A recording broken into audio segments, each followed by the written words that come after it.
What are you actually willing to give up? Not what you say you want.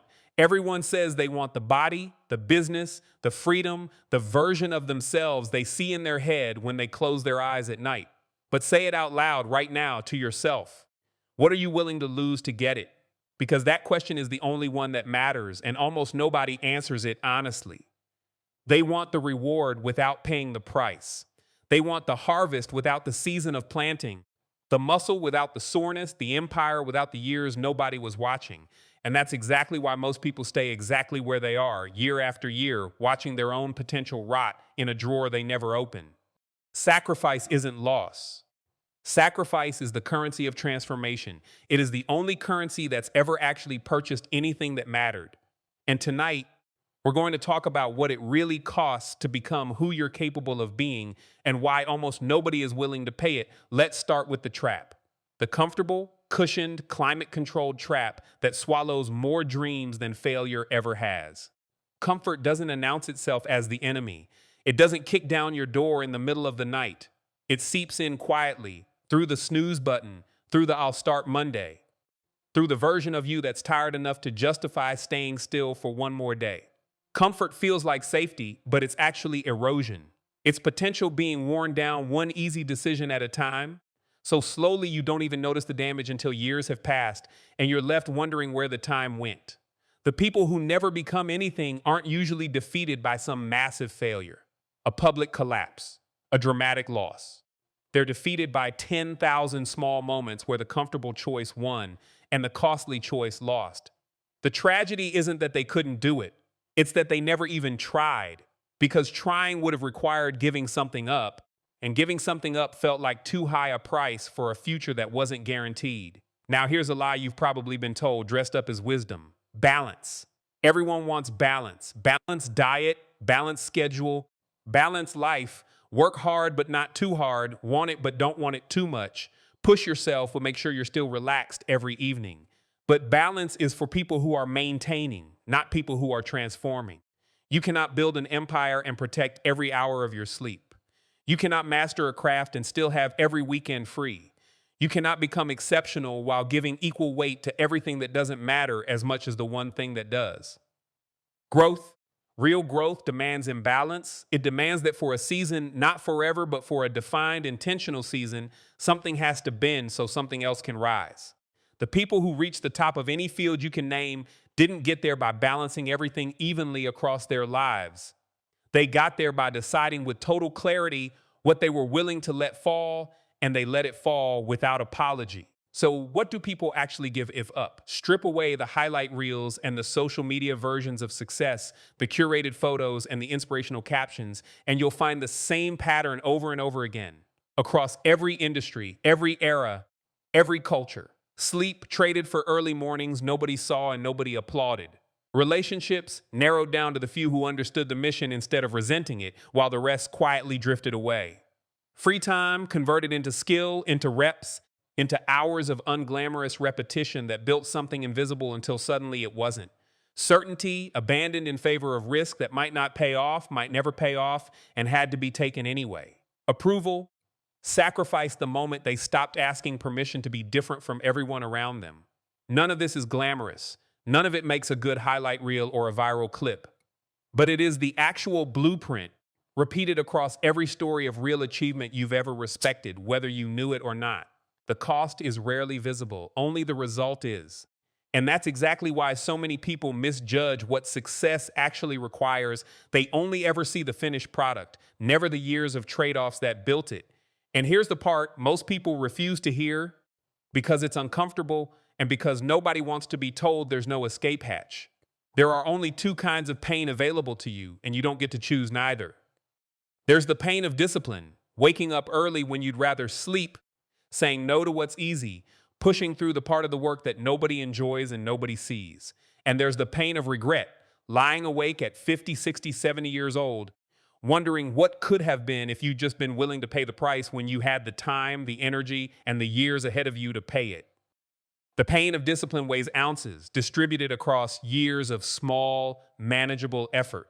The pain of regret weighs a lifetime all at once, with no years left to fix it. You are choosing one of these right now, today, with the decisions you're making or avoiding in this exact moment. There is no version of your life where you escape both. The only real question is which one you're willing to carry, and for how long you're willing to keep carrying it before you finally make a different choice. But let's be clear about something, because this is precisely where people get it wrong and where this message could easily be misunderstood. Sacrifice is not suffering for its own sake. It is not martyrdom. It is not running yourself into the ground and calling it ambition, mistaking exhaustion for progress. There's a difference between sacrifice with purpose and self-destruction dressed up as hustle. Purposeful sacrifice has a direction. It's an investment made with intention towards something that genuinely matters to you, something you chose with clear eyes. Self-destruction has no destination. It just burns, consuming you without building anything in return. If what you're giving up isn't moving you towards something you actually value, it isn't sacrifice. It's just damage. And no amount of suffering will turn damage into achievement. The discipline that builds you and the suffering that breaks you can look almost identical from the outside, the same long hours, the same exhaustion. The difference is whether there's a purpose underneath it, a reason that's actually yours and not just borrowed from someone else's definition of success. Here's the part nobody warns you about, though, and it's the part that changes everything once you actually understand it. The deepest sacrifice was never really about your time or your sleep or your weekends. Those are just the surface, the visible costs that are easy to point to. The real cost, the one that actually changes your life, is the sacrifice of an old identity. The version of you that was comfortable being average, that found safety in low expectations. The version that needed everyone's approval before making a move. The version that talked about the dream at dinner parties instead of quietly building it in the early hours when no one was watching. That version of you has to die for the next version to exist. Not metaphorically in some abstract sense, but in the very real way that your habits, your reactions, your default settings have to be rebuilt from the ground up. And that's terrifying because identity feels like home, even when it's a home that's holding you back, even when it's a home you've outgrown years ago. People don't fear failure nearly as much as they fear becoming someone unrecognizable to who they used to be, someone their old friends might not understand anymore. But that unrecognizable person is exactly who you're trying to become. You can't keep the old skin and grow new ones at the same time. At some point, the shedding has to happen, uncomfortable as it is. And once that shift starts, something else becomes clear. The sacrifice doesn't end once you reach a goal. It evolves. The discipline that got you to the first milestone is not the same discipline that will carry you past it. What worked when you were starting out, hungry and unproven, won't be enough once you've achieved a little and the temptation to coast sets back in. Each new level demands its own fresh round of letting go, new comfort to abandon, new old identity to shed. The people who actually sustain long-term success are not the ones who made one big sacrifice and then coasted on it forever. They're the ones who understood that sacrifice is not a single transaction, but an ongoing relationship you maintain with your own growth for as long as you want to keep growing. So here's where it lands, right here, right now, in this exact moment, because that's the only place sacrifice ever actually happens. Not someday, not when conditions are perfect, because they never will be. Not when you feel ready, because you will never feel ready. Readiness is a feeling that arrives after action, not before it. It happens in the next decision you make after this video ends, the one where you either go back to comfortable or you choose the cost. Somewhere right now, there's a version of you that already made the trade, already woke up early, already said no to the easy thing, already let go of who they used to be in exchange for who they're becoming. That version is waiting on the other side of a decision you haven't made yet, and the only thing standing between you and that version is your willingness to pay what it costs. There's one more thing worth saying before we close, because it's the part that makes all of this bearable instead of bleak. Sacrifice, done right, is not a story of loss, it's a story of trade. You are not simply losing sleep, comfort, approval, and an old identity. You are exchanging them deliberately for something you've decided is worth more. That's not deprivation, that's strategy. The people who misunderstand sacrifice treat it like a tax, something extracted from them against their will. The people who master it treat it like an investment, something they choose to part with because they've already calculated that the return is worth it.